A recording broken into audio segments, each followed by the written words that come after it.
ہاں یہ ضرور ہے کہ لوگ کہتے ہیں ابو حنیفہ کا فلاں قول قرآن و سنت کے خلاف ہے، تو ہم قرآن و سنت کے خلاف میں ابو حنیفہ کے قول کو کیوں لیں؟ یہ بہت انپورٹنٹ سوال ہے، اس کا جواب سنیے گا۔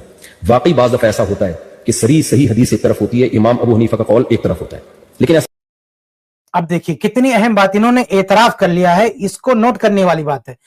مفتی صاحب کہہ رہے ہیں کہ واقعی صحیح اور صریح حدیث ایک طرف ہوتی ہے اور امام ابو حنیفہ رحمہ اللہ کا قول ایک طرف ہوتا ہے۔ تو یہ جو اعتراف حقیقت ہے مفتی صاحب کا، بھئی حنفی دنیا، مقلدین کی دنیا یہ بھی ماننے کے لیے تیار نہیں ہے، یہ تک ماننے کے لیے تیار نہیں ہے۔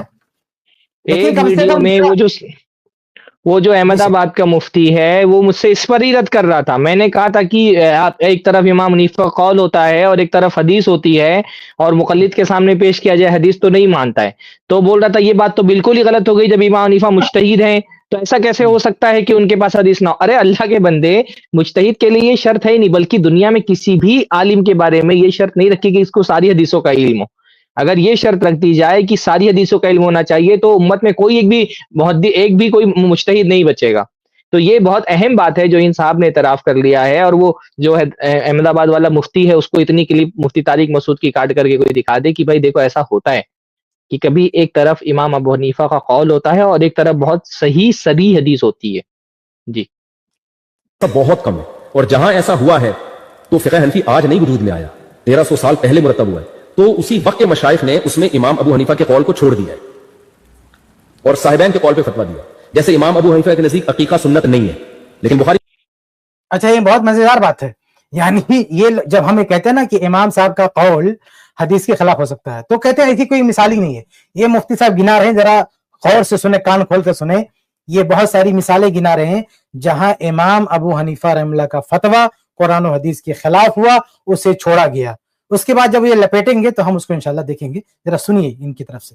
مسلم کی حدیث ہے عقیقے کی، تو حنفی فقہ میں عقیقہ سنت ہے، حالانکہ ابو حنیفہ کے نزدیک سنت نہیں ہے۔ امام حنیفہ کے نزدیک بارش میں یہ جو نماز استسقاء ہے یہ سنت نہیں ہے، لیکن اس پر اچھا یہ مزے کی بات بتا دوں، امام ابو حنیفہ رحمہ اللہ نے جو نماز استسقاء کا انکار کیا نہیں ہے، امام ترمذی رحمہ اللہ نے بہت سخت کمنٹ کیا اس پر، اس میں سنن ترمذی میں، اور اتنا سخت ہے کہ برداشت نہیں ہوا تقلیدی دنیا کو کمنٹ، وہ ترمذی سے نکال کے باہر کر دیا اس کو، حالانکہ بعض نسخوں میں ہے وہ، لیکن حتیٰ کہ اور تو اور یہ شاملہ والا نے بھی اس کو نکال دیا۔ تو یہ جو تقلیدی برادری ہے نا، اس لیے میں کہتا ہوں کہ یہ حنبلی لوگ بھی کبھی کبھی اپنی تقلیدی جو ہے تقلید کے جو موڈ میں آتے ہیں تو اس طرح کی حرکتیں کرتے ہیں۔ شاملہ کی کئی کتابوں میں ان نالائکوں نے، پتہ نہیں کس نالائک کی حرکت ہے کہ شاملہ جیسا جو سافٹ ویئر ہے جو نمائندگی کرتا ہے کہ بھئی ہاں یہ حدیث ماننے والوں کا ہے، وہ تک بھی اس میں تحریف کر کے بیٹھے ہیں۔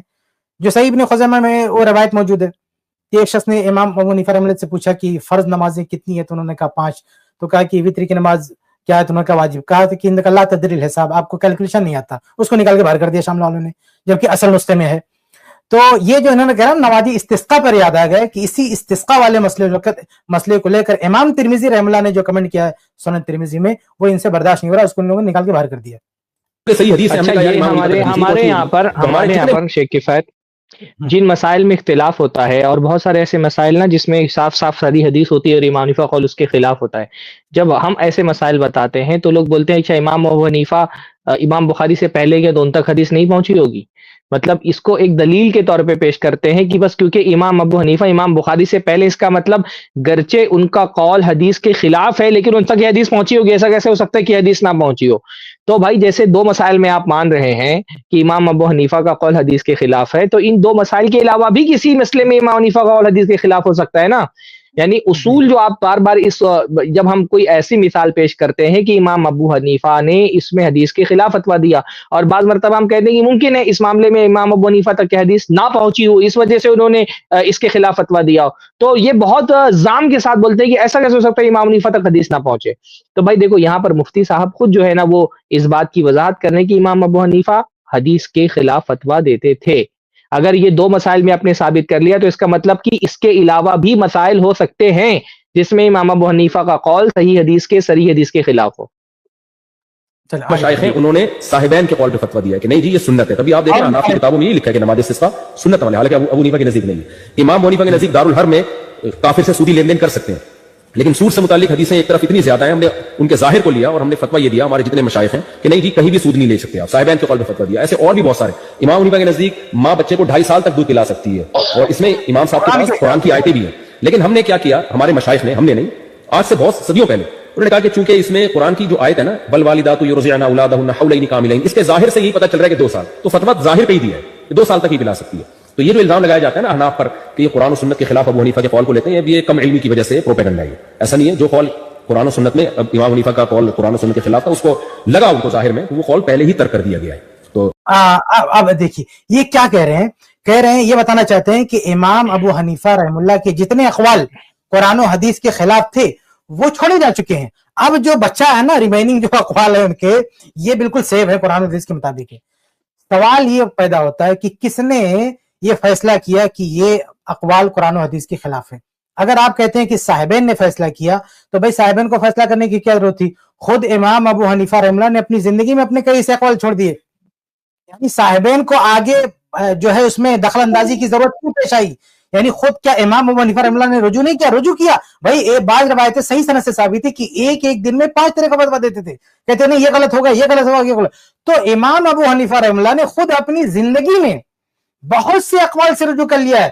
تو اگر کوئی یہ کہے کہ امام صاحب کے قول جتنے اقوال قرآن و حدیث کے خلاف تھے آلریڈی امام صاحب چھوڑ چکے، رجوع کر چکے ہیں، اب مداخلت کرنے کی ضرورت نہیں ہے. لیکن کہنے نہیں بھائی وہ کچھ رہ گیا تھا ان سے تو صاحبین نے اس لیے مداخلت کی. تو اگر امام ابو حنیفہ سے رہ سکتا ہے تو صاحبین سے نہیں رہ سکتا ہے؟ اگر امام ابو حنیفہ رحم اللہ سے رہ سکتا ہے کہ کچھ چیزیں ابو حنیفہ کی رجوع کے باوجود بھی صاحبین کو مداخلت کی ضرورت پڑتی ہے، تو صاحبین سے بھی تو چوک ہو سکتی ہے. ہو سکتا ہے کہ کچھ چیزیں انہیں نے رجوع دیکھا حدیث کے خلاف تو انہوں نے بھی امام صاحب کا چھوڑ دیا، بلکہ میسج کیا دیا، پیغام کیا دیا خود امام ابو حنیفہ رحم اللہ نے اور صاحبین نے. ان دونوں نے کیا دعویٰ کیا؟ کیا امام ابو حنیفہ رحم اللہ نے دعویٰ کیا کہ دیکھو بھائی جو غلطی ہوئی تھی میں نے سدھار لی ہے، اب لاک؟ یا کیا صاحبین نے کہا کہ دیکھو جو چھوٹ گیا تھا امام ابو حنیفہ سے ہم نے اس کو پورا کر دیا اب لاک کرتے؟ نہیں، نہ امام ابو حنیفہ رحم اللہ نے تحقیق کو لاک کیا، اجتہاد کا دروازہ بند کیا، نہ صاحبین نے دروازہ بند کیا، بلکہ امام صاحب کا رجوع، صاحبین کا حدیث کی طرف رجوع، یہ منہج بتاتا ہے ان لوگوں کا. یعنی جو متقدمین ہیں فقہ حنفی اپنے آپ کو جس کی طرف منسوب کرتی ہے، ان ائمہ نے بھی تقلید نہیں سکھایا ہے.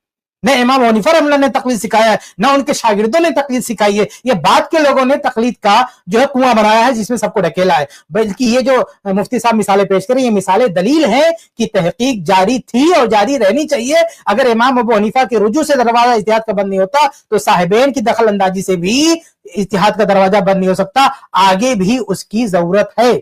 اور ایک چیز اور کہ صرف پوری دنیا میں صاحبین ہی کو حق حاصل ہے کہ امام ابو حنیفہ رحم اللہ کا جو فتاوی قرآن و حدیث کے خلاف ہے وہ اس پہ کریکٹ کریں گے؟ کیا امام شافعی کو حق حاصل نہیں ہے؟ کیا امام احمد رحم اللہ کو حق حاصل نہیں ہے؟ ارے بھائی کچھ جگہوں پہ اگر صاحبین نے کریکٹ کیا ہے تو اس سے اور کئی جگہوں پر امام احمد نے، امام شافعی رحم اللہ نے کریکٹ کیا نا.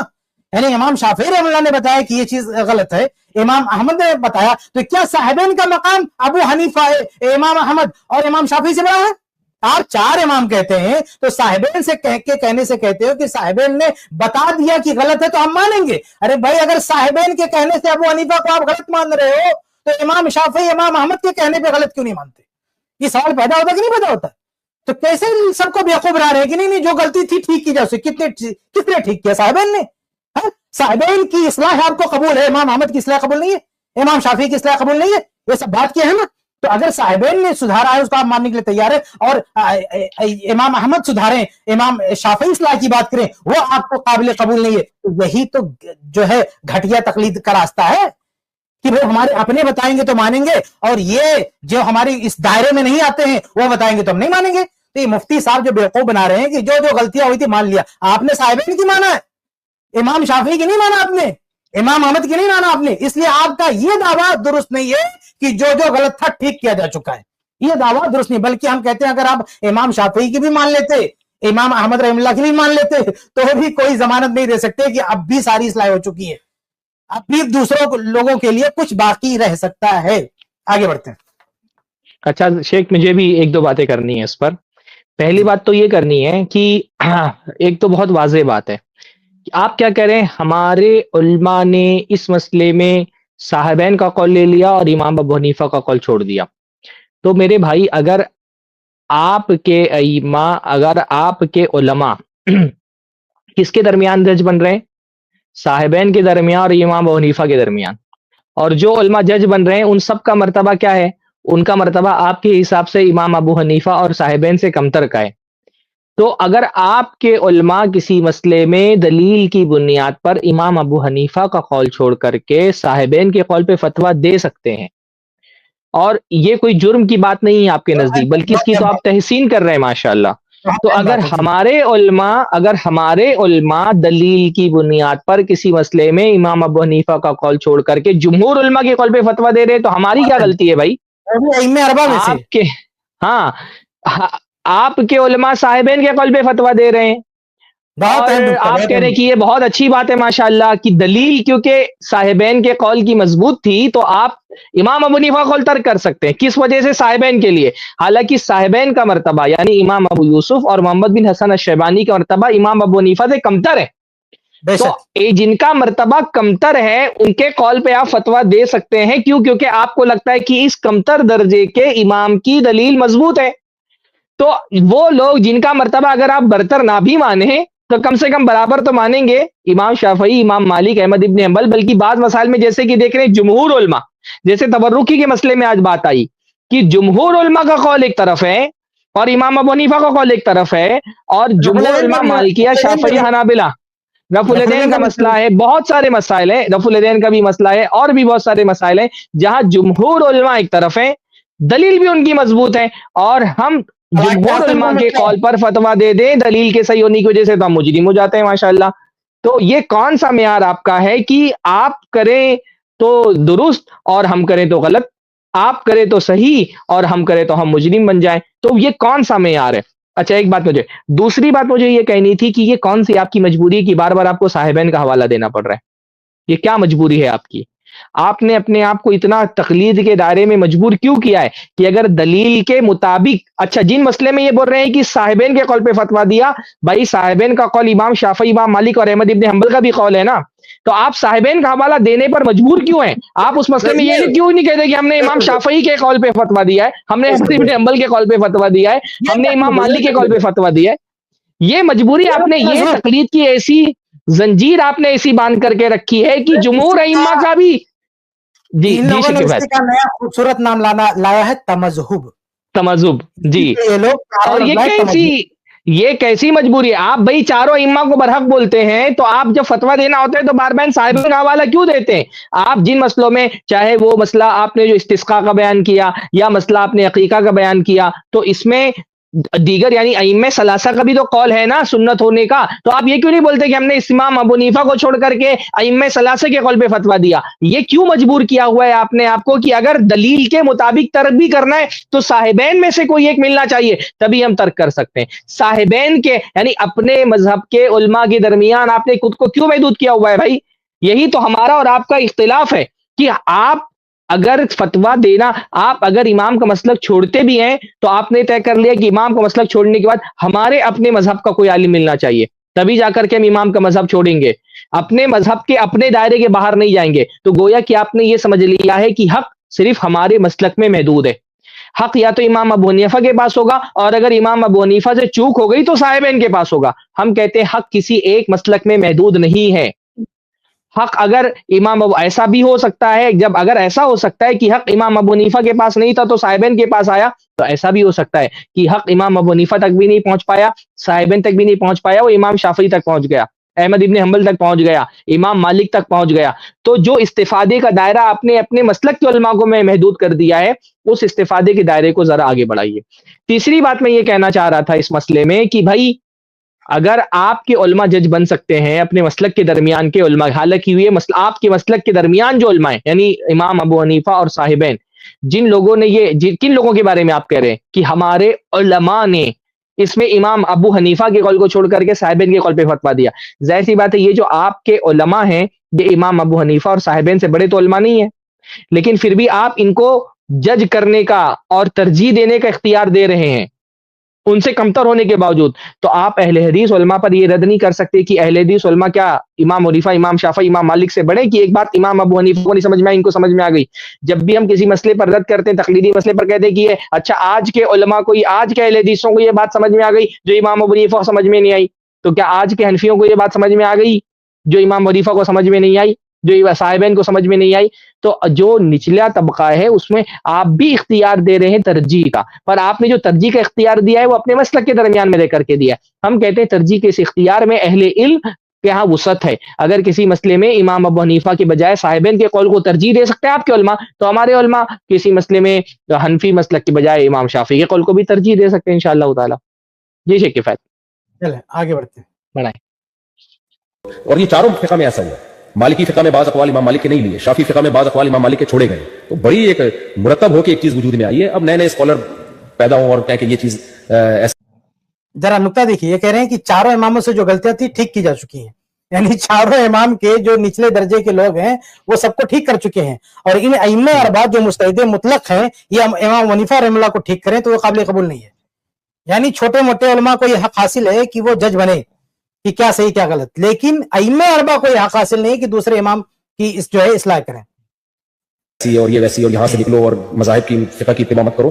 تو آج بھائی اتباع کر کے ہم ان کو آپ کے پیچھے چلانے کیا، آپ مر گئے تو پیچھے آپ نے تو کچھ. لیکن میں آپ کو یہ نقطہ بتا دوں کہ اگر ہو سکتا ہے کسی کے ذہن میں آئے کہ امام ابو حنیفہ رحمہ اللہ کو امام مالک نے ٹھیک نہیں کیا ہے، ان کی اصلاح نہیں کی، اگر ایسا ہوتا نا تو مذہب مالکی وجود ہی میں نہیں آتا. اگر امام ابو حنیفہ رحمہ اللہ کی اصلاح امام مالک نہ کرتے تو مذہب مالکی وجود ہی میں نہیں آتا. اور مذہب مالکی کی اصلاح امام مالک رحمہ اللہ سے اختلاف اگر امام شافعی نہ کرتے تو مذہب شافعی وجود ہی میں نہیں آتا. اور امام شافعی سے اختلاف اگر امام احمد بن حنبل رحمہ اللہ نہ کرتے تو مذہب حنبلی وجود میں ہی نہیں آتا. یہ جو ائمہ اربعہ نے بعد کے امام نے پہلے امام سے اختلاف کیا اور اس اختلاف بہت مضبوطی سے اختلاف کیا، اتنی مضبوطی سے کہ بعد میں ان کے نام پر بھی لوگوں نے پورا مذہب بنا لیا. آگے بڑھتے ہیں. اچھا شیخ، یہ جو کہہ رہے ہیں یہ کہ سارے مسائل کی اصلاح ہو چکی ہے، اگر سب کی سب اصلاح ہو چکی ہے تو سب تو اجماع ہو جانا چاہیے، اختلاف باقی نہیں رہنا چاہیے نا. ہاں اجماع ہو جانا چاہیے. اگر سارے لوگوں نے اختلاف حل ہی کر لیا ہے، سب نے حدیث کی طرف رجوع کر لیا ہے، تو اختلاف تو باقی ہی نہیں رہنا چاہیے. لیکن اختلاف باقی ہے. اور آپ جو یہ ایسا نہیں کہ یہ اہل حدیث کا دعویٰ ہے کہ احناف بہت سارے مسائل میں صریح حدیثوں کے خلاف گئے، یہ دوسرے مسالک والوں کا بھی دعویٰ ہے. یعنی بہت سارے مسائل میں یہ جن کو آپ کہہ رہے ہیں کہ سب نے جو ہے اپنے یہاں پر اصلاح کر لی ہے، تو امام ابو حنیفہ نے بہت سارے مسائل میں صحیح حدیث کے خلاف فتویٰ دیا ہے. یہ اہل حدیث کا دعویٰ اکیلے کا نہیں ہے، یہ دوسرے مذاہب کا بھی دعویٰ ہے. جیسے آپ تورکی کے مسئلے میں دیکھیں تو دوسرے مذاہب نے کہا ہے کہ اس میں امام ابو حنیفہ نے دیگر مسائل جو صحیح حدیث اور صریح حدیث کی مخالفت کی ہے. آپ دیکھیں جو خیار والد مجلس والا مسئلہ ہے کہ ایک بندہ اگر کسی مجلس میں وہ بے کرتا ہے اور بے کرنے کے بعد اس مجلس کے اندر جب تک کہ موجود ہے، جب تک کہ دونوں جدا نہیں ہوتے ہیں، تب تک کہ اس کے پاس اختیار ہوتا ہے کہ وہ اپنی بے کینسل کر سکتا ہے، ڈیل کینسل کر سکتا ہے. امام حنیفہ جو اللہ کے نبی کی بہت صحیح حدیث ہے، البیعان بالخیار ما لم یتفرقا، کہ بے کرنے والے کو اختیار ہوتا ہے جب تک کہ وہ جدا نہ ہو جائے، بالکل صحیح حدیث ہے. امام حنیفہ نہیں مانتے. بعض علماء نے یہاں تک کہ حنفی کے بارے میں کہا کہ استتاب، اسے توبہ کرائی جائے گی جو ہے کہ حدیث نہیں مانتا ہے وہ. تو یہ ایسا نہیں کہ اہل حدیث یہ کہتے ہیں کہ اس معاملے میں. اچھا یہ بھی معاملہ نہیں ہے کہ احناف، یہ ابھی یہاں پہ مفتی صاحب بول دے رہے ہیں، ورنہ احناف خود بھی بہت سارے مسائل میں دوسرے مسلک والوں پر یہ الزام لگاتے کہ یہ حدیث نہیں مانتے، صحیح حدیث نہیں مانتے.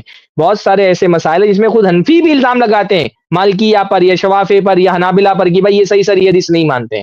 تو بھائی یہ الزام ہمارا نہیں ہے، یہ الزام تو خود جو دوسرے ائمہ ہیں انہوں نے احناف پر لگائے کہ احناف اس مسئلے میں صحیح حدیث نہیں مانتے. آگے بڑھتے ہیں. وراثت کے، طلاق کے، نماز کے، صدقہ سہو کے، تو آپ کے پاس تو کوئی گائیڈنس ہے ہی نہیں، کچھ بھی نہیں ہے. 2-4 چیزیں ہیں بس آپ کے پاس، اور وہ بھی جب آپ دنیا سے جاؤ گے تو دوسرا آئے گا وہ ان کو بھی چینج کر دے گا، تیسرا آئے گا تو وہ اس سے بھی اختلاف کر دے گا. یہ تو بیڑا غرق ہو جائے گا امت کا. یہ غیر مسلم کیا کرے گا وہ؟ اور یہ مسئلہ عجیب بات ہے کہ یہ اختلافی کی بات کر رہے ہیں. یہ ابھی خود بول رہے ہیں کہ امام حنیفہ کی ایک بات تھی، صاحبین نے آ کر کے اس کو چینج کر دیا، اور بعد میں آنے والے نے کر کے اس میں بھی ترجیح کی. تو یہ خود ہی بول رہے ہیں کہ ان کے ہاں یہ سلسلہ چل رہا ہے کہ تبدیل ہو رہا ہے. تو یہ آپ صاحبین کے بعد تک تبدیل ہو سکتا ہے، اس کے بعد تبدیل نہیں ہو سکتا. یہ دلیل کا، یہ اس کا کیا ثبوت ہے؟ اگر ایسے ہی رکھنا تھا کہ تبدیل نہیں ہو سکتا ہے تب تو بھائی صاحبین کو بھی تبدیل نہیں کرنا چاہیے تھا. کیوں آپ نے امام ابو حنیفہ کا قول چھوڑ کر کے صاحبین کا قول لے لیا؟ اگر بالکل تبدیل کرنا کوئی بری چیز ہے تو اگر آج تبدیل کرنا بری چیز ہے تو کل بھی تبدیل کرنا بری چیز تھا. تو آپ نے کل کیوں تبدیل کر دی کہ ایک بات امام حنیفہ نے کی تھی اور آپ کے مسلک کا حصہ تھی, آپ نے اس کو تبدیل کر کے صاحبین کا قول اختیار کر لیا. جی جی شیخ. بھائی امام ابو حنیفہ تک رک جانا چاہیے نا. امام ابو حنیفہ ہاں رحم اللہ نے بہت سارے مسائل میں رجوع کیا, اپنا قول چینج کیا, جی فتویٰ چینج کیا. یہ لوگ کہتے بھی نا قول جدید قول قدیم کی جو اصطلاح مذہبی کنویں میں چلتی ہے تو اس کا مطلب کیا ہے, یہ قدیم ہے یا جدید ہے؟ تو بھئی اقوال جدیدہ کو لے لینا چاہیے, اقوال قدیمہ کو چھوڑ دینا چاہیے, اسی کو لاک کر دینا چاہیے. لیکن صاحبین ان لوک کر سکتے ہیں, لاک نہیں کریں گے.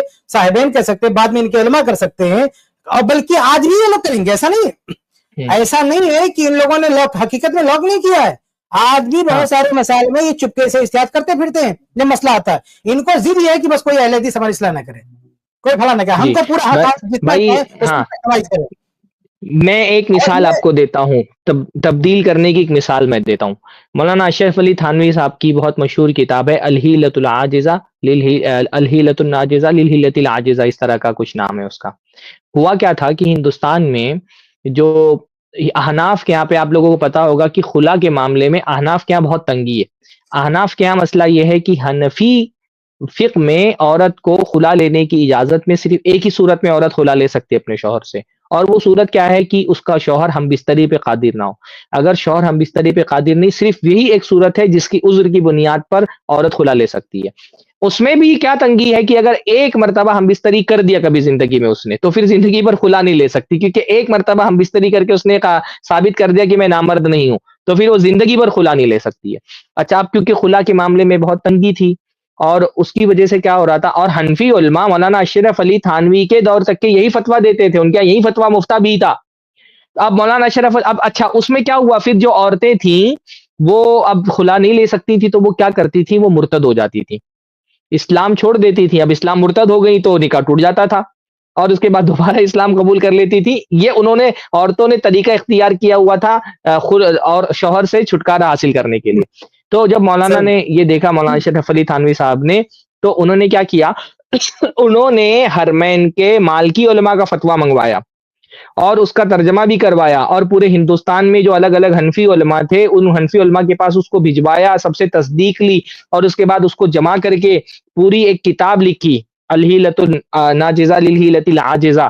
اور انہوں نے کچھ مزید اسباب اس کے اندر ایڈ کیے, 3 اسباب غالباً ایڈ کیے اس کے اندر, کہ بھئی یہ 3 اسباب مزید ہیں کہ اگر شوہر غائب ہو گیا, یا شوہر نفقہ نہیں دے رہا, یا شوہر کوئی بڑا مرض میں مبتلا ہو گیا ہے, تو ایسی صورت میں بھی عورت خلا لے سکتی ہے. پھر اچھا 3 انہوں نے ایڈ کیے, لیکن ابھی بھی بہت سارے ایسے مسائل آ رہے تھے جس میں عورت کو خلا چاہیے تھا لیکن اس کو خلا نہیں ملتا تھا. تو قاضی مجاہد الاسلام صاحب نے پھر 3 اور ایڈ کیے. مولانا صلاح الدین یوسف صاحب نے طلاق والی کتاب میں اس کی ذریعے تفصیلات لکھی ہیں. تو یہ پھر قاضی مجاہد الاسلام صاحب نے اور مزید کچھ ایڈ کیے اسباب, کہ ان اسباب کی وجہ سے عورت خلا لے سکتی ہے. تو بھائی تبدیل تو آپ بھی کر رہے ہو, تبدیل تو آپ بھی کر رہے ہو بہت سارے مسائل میں, کہ حنفی احناف کیا مفتہ بھی قول کچھ اور ہے, اور آپ ضرورت کے موافق خاص طور پہ جو بیوع سے متعلق ہے. اچھا, میں نے یہ بات دیکھی ہے عام طور پہ کہ نماز سے متعلق جو فقہی مسائل ہیں اس پہ تو یہ بہت شدت برتتے ہیں, لیکن بیوع سے متعلق جو مسائل ہیں نا اس میں یہ شدت نہیں برتتے اتنی, اس میں یہ بہت آسانی کے ساتھ دوسرے ائمہ کا قول لے آتے ہیں. پورا جو احناف ہمارے یہاں پر اسلامک بینکنگ کے نام پر جو انہوں نے شروع کر کے رکھا ہوا ہے نا, اس میں کتنے مسائل ایسے جس میں انہوں نے کہا کہ اچھا مالکیہ کہیں اس کی اجازت ہے تو لے لیتے ہیں, حنابلہ کہیں اس کی اجازت ہے تو لے لیتے ہیں. جیسے اللہ کے نبی صلی اللہ علیہ وسلم جو وہ کیا ہے, بہت سارے مسائل میرے ذہن میں فی الحال, تو بہت سارے مسائل میں یہ بیوع کے اندر لیتے ہیں قول, تبدیل کرتے ہیں. تو یہ کہنا کہ آپ کی ہم جو ہے ہم تبدیل کرتے ہیں, تبدیل تو آپ بھی کرتے ہو, تبدیل ہونا کوئی بری چیز نہیں ہے. اگر تبدیل کرنا کوئی بری چیز ہوتی تو وہ صحابین کے لیے بھی بری ہوتی, اگر وہاں نہیں بری ہے تو یہاں بھی بری نہیں ہے. اگر تبدیلی کی بنیاد خواہشات کی وجہ سے ہو تو بری ہے, اگر تبدیل دلیل کی وجہ سے ہو رہا ہے. جی جی شیخ بھائی, میں واضح کر دوں, یہ اصل میں اہل حدیث کا ایک اصول بھول جاتے ہیں, جس اصول کو ہر فقیہ دہراتا ہے. وہ اصول کیا ہے؟ جی لا یجوز احداث قول جدید. یہ جس خطرے جی سے عوام کو ڈرا رہے ہیں نا, یہ ڈھکوسلہ ہے, کیونکہ اہل الحدیث سمیت تمام مکتب فکر کے علماء اس اصول کو مانتے ہیں, لا یجوز احداث قول جدید, کہ بھائی نیا فتویٰ آپ نہیں لا سکتے. یعنی اگر جی سلف میں 2 قول چل رہا ہے تو آپ ترجیح کر سکتے ہیں یہ صحیح یا صحیح, لیکن آپ کوئی نئی چیز نہیں لا سکتے. تو جب یہ مسلم ہے اہل الحدیث کے یہاں سب کے یہاں کہ بھائی اگر اختلاف بھی کرنا ہے تو آپ کوئی دو قول چل رہا ہے صحابہ کا تو آپ دو میں سے کسی ایک کو لینا ہے، تیسرا نہیں لا سکتے. تو یہ شخص کیسے کہہ رہا ہے کہ پتہ نہیں بدلتے جائیں گے؟ بھائی اس کی ایک لمٹ، اس کا قاعدہ قانون ہے نا. تو یہ جو متفق علیہ بات ہے کہ لا یجوز احداث قول جدید، اہل حدیث تو مان رہا ہے اس کو نا. تو اہل حدیث اگر بعد میں کوئی تحقیق لائے گا تو اسی اختلاف اسی دائرے میں رہے گا نا، نہیں کہ نئی باتیں پیدا کرتے جائے گا. تو یہ کتنا بڑا بہتان ہے اہل الحدیث پہ، یہ کتنی بڑی تہمت ہے اہل الحدیث پہ، یہ کتنی بڑی خیانت ہے اہل حدیث کے موقف کو ترجمانی کرتے ہوئے. جب اہل حدیث مانتے ہیں کہ بھئی نیا قول نہیں لا سکتے تو کیوں عوام کو بیوقوف بنا رہے ہیں کہ لوگ لاتے جائیں گے. بھئی یہ تو کسی بھی اہل حدیث سے عالم کا موقف نہیں کہ ہم نیا لاتے جائیں گے. ہمارا تو بلکہ سب سے زیادہ محتاط اہل الحدیث کی فقہ ہے جو کہتے ہیں کہ اتباع الدلیل بفہم سلف. ہم تو یہ کہتے ہیں کہ سلف کے بعد آپ نہیں جا سکتے ہو اور آپ اہل حدیث کو متون کرتے کہ لاتے جائیں گے. ہم تو کہہ رہے ہیں کہ سلف میں جو اختلاف تھا وہیں تک محدود رہو، اس سے آگے مت بڑھو. یہ اہل الحدیث کی دعوت ہے. تو اختلاف کو سب سے کم جس کا منہج کرتا ہے وہ اہل الحدیث کا منہج ہے. اہل الحدیث کی فقہ پر چلو گے، اہل الحدیث کے منہج پر چلو گے تو سب سے کم اختلافات ہوں گے. دیکھیں نصوص صریحہ جو اختلافات کو ختم کرنے کے لیے قاطع ہیں وہ اختلافات کو ختم کریں گے، اجماع وہ اختلاف کو ختم کریں گے، اور لا یجوز احداث قول جدید وہ بھی سلف کے دائرے کے جو ہے اختلاف کے دائرے میں رہنا ہے. تو بتائیے کتنی پرامن فقہ ہے اور کتنا احتیاطی موقف ہے جو اہل حدیث کا ہے. لیکن یہ شخص کیسی غلط ترجمانی کر رہا ہے کہ نہیں وہ کوئی بھی آتا رہے گا بدلتا رہے گا. یہ اہل حدیث بات کو مانتے ہی نہیں، یہ جھوٹ ہے، یہ تہمت ہے اہل حدیث پہ. اچھا شیخ، ایک بات میں یہ بھی کہنا چاہوں گا، یہ جو بار بار یہ کہہ رہے ہیں کہ تمہارے پاس تو کچھ ہے ہی نہیں ہے. بھائی تمہارے پاس کچھ نہیں ہے کا مطلب کیا ہے؟ شیخ سرفراز ایک منٹ. جی حضرت کہتے تمہارے پاس کچھ نہیں ہے، ہمارے پاس تو اتنا ہے نا. یعنی مصنف، ہم میں بار بار حوالہ دیتا رہتا نا کہ ہمارے پاس جو کتب آثار ہے صحابہ کی فقہ، کتب آثار میں کیا ہے؟ مصنف ابن ابی شیبہ، مصنف عبد الرزاق، سنن سعید بن منصور، المحلہ وغیرہ وغیرہ. اس میں ایک زبردست کتاب ہے مصنف ابن ابی شیبہ. کہتے ہیں ہمارے پاس کچھ نہیں ہے، ہمارے پاس تو اتنا ہے کہ امام ابن ابی شیبہ ایک چیپٹر قائم کرتے ہیں کتاب الرد علی ابی حنیفہ. تو کچھ نہیں ہے بھائی. مصنف ابن ابی شیبہ میں اتنا ایک چیپٹر ہے کتاب الرد علی ابی حنیفہ، اتنا ہے کہ امام ابو حنیفہ کی اصلاح کر سکتے ہیں اور آپ کے تو کچھ نہیں ہے. یہ بغیر کچھ رہتے ہوئے کتاب الرد علی ابی حنیفہ ہے جس کا جواب دینے کے لیے مصنف ابن ابی شیبہ تمہیں چھاپنا پڑتا ہے اور نیچے منمانی حاشیہ چڑھاتے ہو. یہ جو مفتی طارق مسعود صاحب نے گرایا ہے نا کچھ غلطیاں، وہ امام ابن ابی شیبہ نے ان سے پہلے بتا دیا. یہ کیا اصلاح کریں گے؟ ان سے پہلے بتا دیا. لیکن کچھ ماننے کی وہی ہے نا جو شیخ سرفراز نے کہا اپنے بتائیں گے تب مانیں گے، ابن ابی شیبہ کی بات نہیں مانیں گے. امام ابن ابی شیبہ نے جو کریکٹ کیا ہے امام ابو حنیفہ رحمہ اللہ کو کتاب الرد علی ابی حنیفہ لکھ کے، وہ نہیں مانیں گے. تو یہ کہنا کہ ان کے پاس کیا ہے، بھائی ہمارے پاس اتنا ہے نا کہ کتاب الرد علی ابی حنیفہ تیار ہو جاتی ہے. جی اچھا شیخ، یہ ان مسکینوں کو یہ لگتا ہے کہ جو فقہا نے کتابیں لکھی، حدیثیں تو ہے ہی الحمدللہ ہمارے پاس، وہ تو ہمارا سب سے قیمتی سرمایہ ہے ہی ہے، آثار ہے ہی ہے ہمارے پاس. باقی جو فقہی کتابیں لکھی گئی ہیں، چاہے وہ حنبلی مسالک کے لوگوں نے لکھی ہو یا جیسے امام مالک کی موطا ہے یا جو شوافی نے لکھی ہے، تو امام نووی کی کتابیں ہیں یا جو احناف نے بھی لکھی ہیں. بھائی ہم بار بار یہ کہہ چکے ہیں کہ یہ سب کیا مقلدین کے لیے لکھی گئی ہیں کتابیں. ان کو لگتا ہے کہ یہ کتابیں ان مقلدین کے لیے لکھی گئی ہیں. اگر یہ کتابیں مقلدین کے لیے لکھی گئی ہوتی تو اس میں دلیلیں اور استدلال نہیں ہوتا، کیونکہ مقلد کو دلیل استدلال سے کیا لینے دینا، اس کو تو صرف امام کا قول معلوم ہونا چاہیے. یہ کتابیں تو اصل میں مقلدین کے لیے لکھی نہیں گئی، یہ ساری کتابیں ہماری ہیں. یہ امام نووی سے لے کر کے اور امام مالک سے اور حافظ ابن حجر کی کتابیں اور امام سیوطی کی کتابیں اور جو امام ابن عبد البر کی کتابیں مالکیہ میں سے، یہ اور جو ہے وہ شوافے میں جن ابن حجر وغیرہ نے جو کتابیں لکھی ہیں اور جو احناف میں بھی جن لوگوں نے کتابیں لکھی ہیں، یہ ساری ہماری کتابیں. آپ کو یہ کیوں لگتا ہے کہ یہ آپ کے لیے لکھی گئی ہیں؟ یہ سب ہمارا ہے اور ہم ان سارے فقہی مذاہب سے استفادہ کرتے ہیں الحمدللہ. اور لیکن ہمارا استفادہ تقلید والا نہیں ہوتا ہے. وہ تو میں گنایا ہی نہیں، ہمارے پاس کتاب الحیل بھی ہے، صحیح بخاری کی کتاب الحیل بھی ہے. بخاری نے ایک جگہ لکھ دیا ہاکذا اجاز الخداع بین المسلمین، جو اس کی شرح کرنے والے حاشیہ چلانے والے حنفی چیخ اٹھے. یہ کیا ہے؟ کا ارادہ بھی ابا حنیفہ، اس سے ابو حنیفہ کو، حالانکہ امام بخاری نے کسی کا نام نہیں لیا، امام بخاری رحمہ اللہ کسی کا نام نہیں لیا ہے، لیکن حنفی شرح لکھتا ہے، صحیح بخاری کے حاشیے چلاتا ہے، کہتا ہے ارادہ بھی ابی حنیفہ.